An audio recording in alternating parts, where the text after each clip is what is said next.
Welcome to our channel. Today we how to disable forms tracking in HubSpot, full guide step by step clearly. To disable forms tracking in HubSpot, start by logging into your HubSpot account. Navigate to the main dashboard. On the top menu, locate and click on the marketing option. From the drop-down menu, select Forms. In the Forms dashboard, find the form you wish to modify.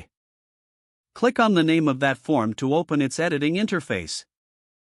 Look for the Settings tab within the form editor. Click on the Options tab within the Settings. Scroll down to find the Tracking section. Uncheck the box that enables tracking.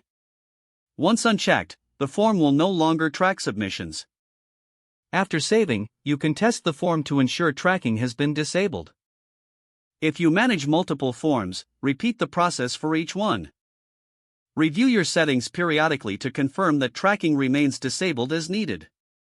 This process will ensure that user submissions through your forms are not tracked within HubSpot. If the page does not load, refresh the browser or try again in a private or incognito window. Make sure you are using the correct email address, then retype it carefully to avoid small typos. If your password is not accepted, use the reset option and create a new strong password you can remember. Check your spam folder for verification or security emails, then complete any requested confirmation steps. Enable two-factor authentication if available to improve account security and reduce unauthorized access risk.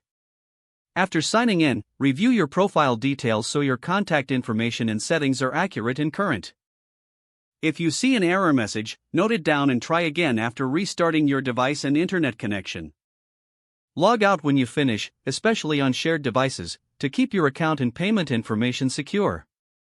If the page does not load, refresh the browser or try again in a private or incognito window.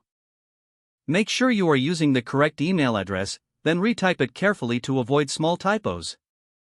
If your password is not accepted, use the reset option and create a new strong password you can remember. Check your spam folder for verification or security emails, then complete any requested confirmation steps. Enable two-factor authentication if available to improve account security and reduce unauthorized access risk. After signing in, review your profile details so your contact information and settings are accurate and current. Don't forget to like this video and subscribe to our channel for more step-by-step tech guides.